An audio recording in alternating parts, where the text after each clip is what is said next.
اهلا بيكم اعزائي المشاهدين في حلقه من برنامجكم الكوره مع ميجا. النهارده هتكلم عن حاجتين مهمتين جدا: هزيمه نادي الاسماعيلي النهارده ووجوده في المركز الاخير في الدوري العام برصيد 7 نقاط، وهتكلم عن المشكله الكبيره اللي اثرها المستشار مرتضى منصور عن نادي الزمالك بعد المباراه الداخليه.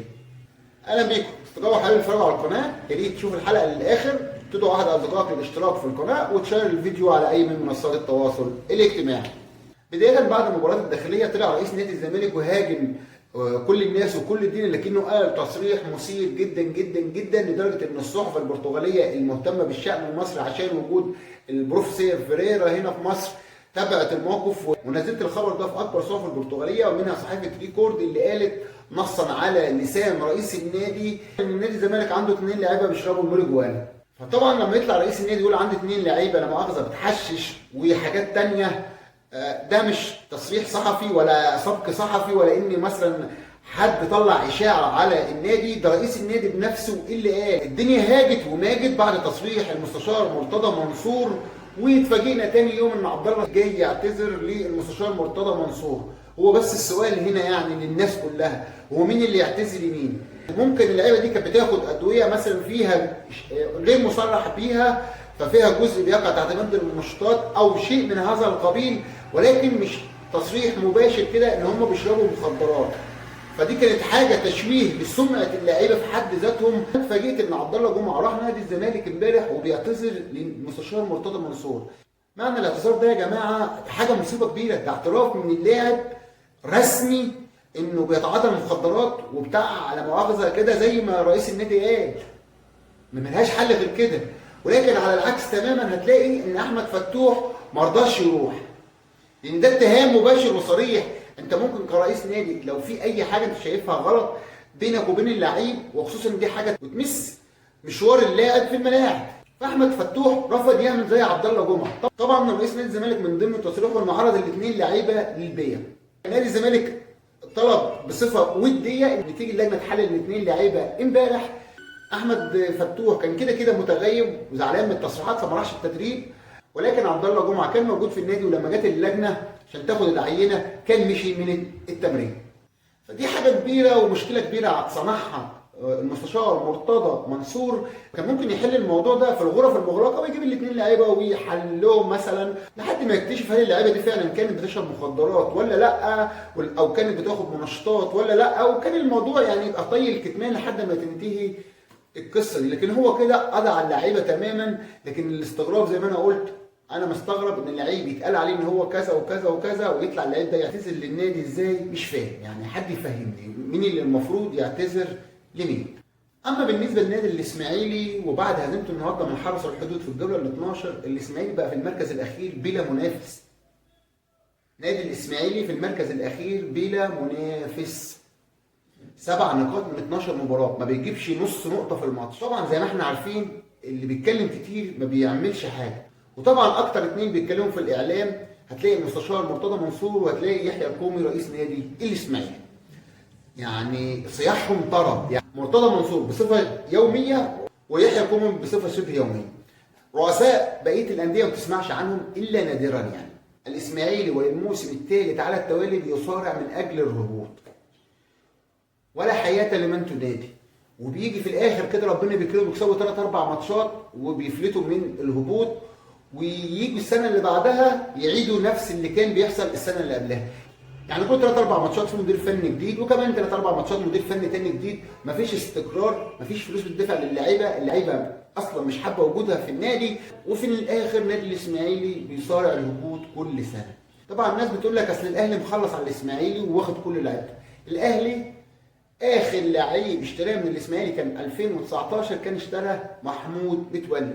واظن يعني بالنسبه للناس اللي متابعه يعني محمود متولي يعني ما كانش يعني نجم النجوم في الاسماعيلي، ولا هو اللي كان عامل الفرقه حس، ولا يعني لما جه الاهلي يعني جاب للاهلي البطولات اللي الاهلي عمره ما خدها. ده حتى لما جه الاهلي ما لعبش كام شهر وانصاب 3 سنين متواصله، لسه راجع السنه دي يلعب كوره.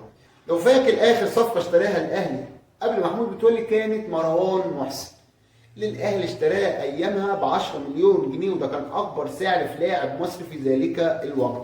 زي ما انتم شايفين الموقع اليوم سبق بيقول الكلام ده، 10 مليون جنيه الاهلي دفعهم. الاهلي كان بيشتري اللعيبه من الاسماعيلي وعمر الاسماعيلي ما كان بينافس على الهبوط ايامها. ليه؟ لان الاهلي كان بيدفع اغلى سعر في السوق ويمكن دبل برايس كمان يعني كان الاسماعيلي يبيع اللعيب للاهلي يروح يجيب له 2 3 4 5 لعيبه بالفلوس اللي بياخدها من النادي الاهلي دي ويعمل فرقه قويه جدا. يعني انا بحثت على كل المواقع عرفت النادي الاسماعيلي باع محمود متولي الاهلي 2019، كمان محمد عواد، بعد كده باع فخر الدين بن يوسف ولاعيب اسمه محمد صادق.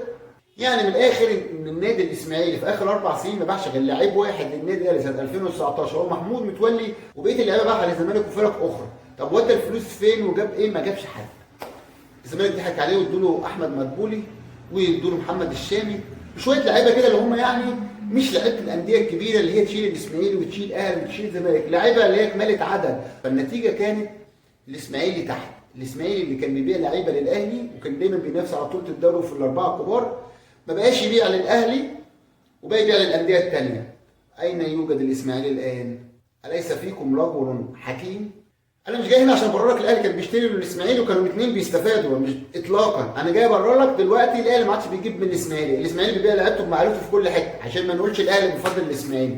طب الاسماعيلي فين دلوقتي؟ بينافس على الهبوط. يعني تبيع لعيبه للاهلي وتنافس في المربع الذهبي، ولا تبيع لعيبه للزمالك والانديه الاخرى وتصارع من اجل البقاء؟ يصعب عليا وجود نادي الاسماعيلي في المركز الاخير برصيد 7 نقاط من 12 جوله. 12 جوله يا مسلمين، يعني ما بيجيبش نص نقطه في الجوله. وجابوا احمد حسام ميدو المنقذ الهمام الجبار، لعب 3 ماتشات، اول ماتش مع الزمالك خسره، الماتش اللي بعده التعادل 0-0، والنهارده خسر من حرس الحدود اللي كان في المركز الاخير 2-0. مفيش هجمه للاسماعيلي اتعملت في المباراه، مفيش اداء، مفيش اي حاجه. كابتن ميدو علامي وكل حاجه، ولكنه كابتن ميدو اعلامي اكتر منه مدير فني. الاسماعيلي في خطر في ظل وجود ميدو، الاسماعيلي في خطر في ظل وجود يحيى الكومي. حسني عبد ربه جه انقذ الفرقه السنه اللي فاتت مع حمزه الجمل، بعد ما خلص السيزون شالوا حمزه الجمل وجابوا جريده في اول السيزون. بعد شويه مشوا حسني عبد ربه اللي هو كان لامم الفرقه واللعيبه حواليه، ولكن قامت جايه اداره الاسماعيلي شايله حسني عبد ربه، وبعدها بماتشين 3 قاموا شايلين كمان جريده وقاموا جايبين حسام ميدو. واللي انا شايفه ان الاسماعيلي سيظل يسارع من اجل البقاء السنه دي، ومن الممكن جدا ان هبط الاسماعيلي الدوري الدرجه الثانيه.